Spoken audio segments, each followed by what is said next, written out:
जय सिया राम।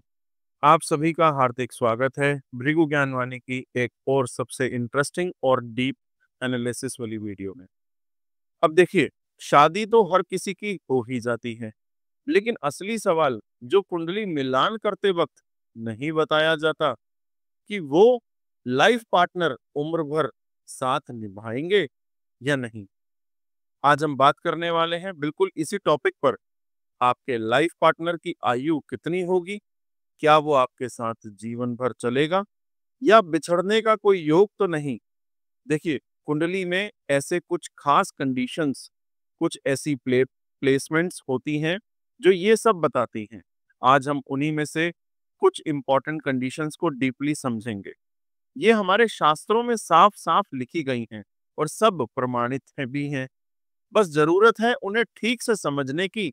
और हाँ, अगर आपको कुछ भी समझ ना आए या किसी भी पॉइंट पर कंफ्यूजन हो तो आप कमेंट में जरूर लिखिएगा, हम आपको रिप्लाई जरूर देंगे। देखिए, अब जो भी बताया जा रहा है आप उसको प्लीज ध्यान से सुने। समझ ना आए तो वीडियो को दोबारा से सुने। तब भी नहीं समझ आए तो आप कमेंट में लिखिएगा, हम आपको रिप्लाई जरूर देंगे। सबसे पहली कंडीशन क्या है कि जब भी आप अपने जीवन साथी की उम्र को लेकर मन में सवाल लेकर आते हैं तो उनकी एज कैसी होगी, उनकी लाइफ लंबी चलेगी या नहीं चलेगी। तो सीधा सा प्रिंसिपल है उसको चेक करने का कि 7वें घर से 8वां घर, यानी कि 7th हाउस से 8 घर आगे चले जाइए। 8वां घर कौन सा बनता है 7th हाउस से? Second house. ये वही दूसरा घर है जो आमतौर पर धन और परिवार से जुड़ा हुआ देखा जाता है, लेकिन बहुत कम लोगों को पता है कि इसी से पता चलता है कि आपके पति या पत्नी की आयु कितनी स्थिर और लंबी होगी। अब ध्यान दीजिएगा, अच्छे से समझिएगा। अगर इस भाव में मंगल की राशि यानी 1 या 8 नंबर हो, या गुरु की राशि 9 या 12 नंबर हो, या फिर चंद्रमा की राशि 4 या सूर्य की राशि 5 नंबर बैठी हो और वो भी अच्छी डिग्री में हो, तो आपके पार्टनर की लाइफ में स्टेबिलिटी होगी, लंबी उम्र का योग है।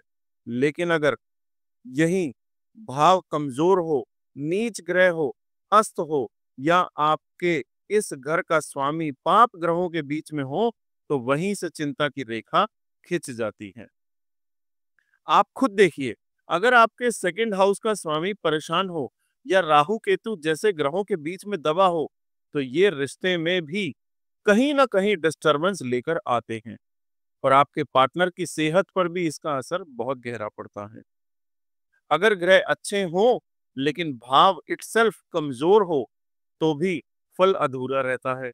इसीलिए ये बात मैं खास तौर पर आपसे कहना चाहता हूं कि जब भी शादी के लिए कुंडली देखें तो सिर्फ सप्तम भाव ही मत देखिए, दूसरा घर भी उतना ही जरूरी है, क्योंकि वही भाव बताता है कि रिश्ता चलेगा भी या नहीं। और जहां तक लाइफ पार्टनर की उम्र की बात है तो सारी कुंजी इसी दूसरे भाव में छुपी होती है, इसलिए इसे लाइटली नहीं लेना चाहिए। मैं हमेशा कहता हूं कि एस्ट्रोलॉजी बहुत गहरी है, ये ज्ञान बहुत डीप है। सिर्फ एक भाव या राशि को देखने से पूरी एक्यूरेट प्रिडिक्शन नहीं हो सकती है। इसलिए आगे भी अब मैं बताने जा रहा हूं वो बहुत ध्यान से सुनिएगा। अगर कुछ समझ ना आए तो कमेंट में लिखिएगा, कुछ टाइम लगेगा लेकिन आपको रिप्लाई जरूर मिलेगा। अब दूसरी कंडीशन की अगर बात करें तो एक और चीज जान लीजिए, कई बार ऐसा होता है कि आपकी कुंडली में सेकंड हाउस में कोई ग्रह बैठा ही नहीं है, किसी ग्रह की प्लेसमेंट है ही नहीं, सेकंड हाउस में वो खाली है, लेकिन कहीं कोई दूर से उसकी तरफ अपनी नजर डाल रहा हो, या वो नजर अगर शुभ हो तो क्या कहना।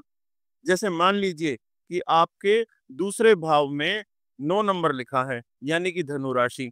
अब इसका स्वामी जो है बृहस्पति, और बृहस्पति जाकर बैठ जाए आपकी कुंडली के 6th हाउस में, तो अब यहां से बृहस्पति अपनी 9वीं दृष्टि से सीधा सेकंड हाउस पर डाल रहे हैं।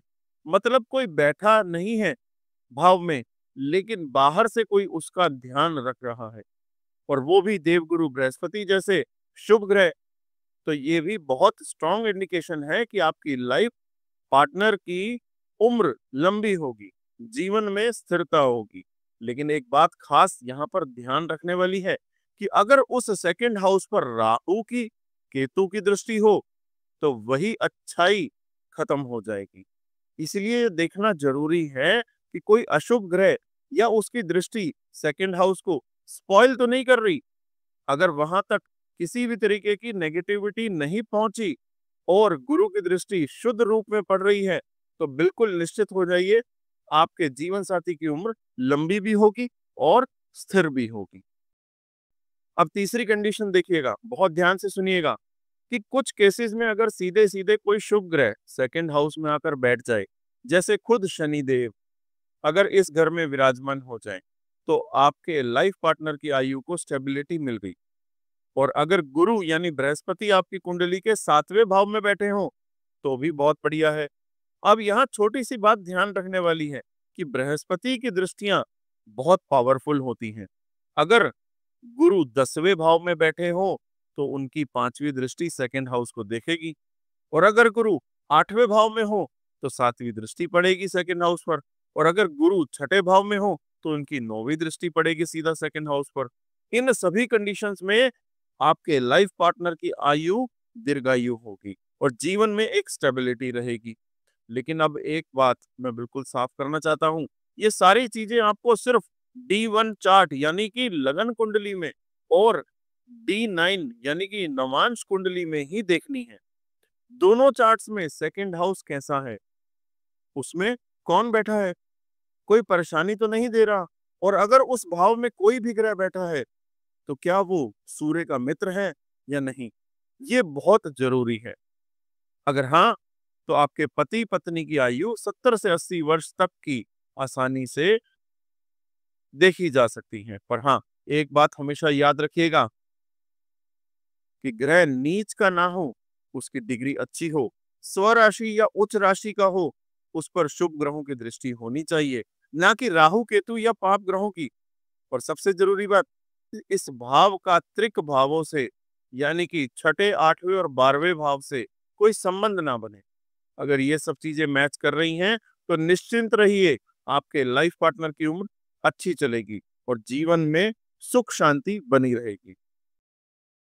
देखिए, यहाँ तक आपने सुना सभी कंडीशंस के बारे में कि कौन से ऐसे ग्रह जो 7वें घर से 8 घर आगे यानी कि सेकंड हाउस में देखने से आपके लाइफ पार्टनर की एज डिसाइड की जा सकती है। ऐसे ही इंटरेस्टिंग टॉपिक्स को सुनने के लिए आप हमारे चैनल को लाइक करिए, सब्सक्राइब करिए और अपने सभी साथियों के साथ शेयर जरूर करिएगा। देखिए, मैं आपको एक चीज बताता हूँ, आप सब जो भी सुन रहे हैं, आपका कहीं ना कहीं बृहस्पति बहुत अच्छा है। तभी आपकी रुचि अध्यात्म की ओर, ज्योतिष की ओर और अष्टम भाव भी आपका स्ट्रांग है। तभी तो आप ये सब वीडियो सुन रहे हैं। और इनको और ज्यादा अच्छा स्ट्रांग करने के लिए, इनका बेनिफिट उठाने के लिए आप हमारी जैसी वीडियोस को और ज्यादा शेयर करें, ताकि आपके कर्म और सौभाग्य के मार्ग और अच्छे से खुले। धन्यवाद।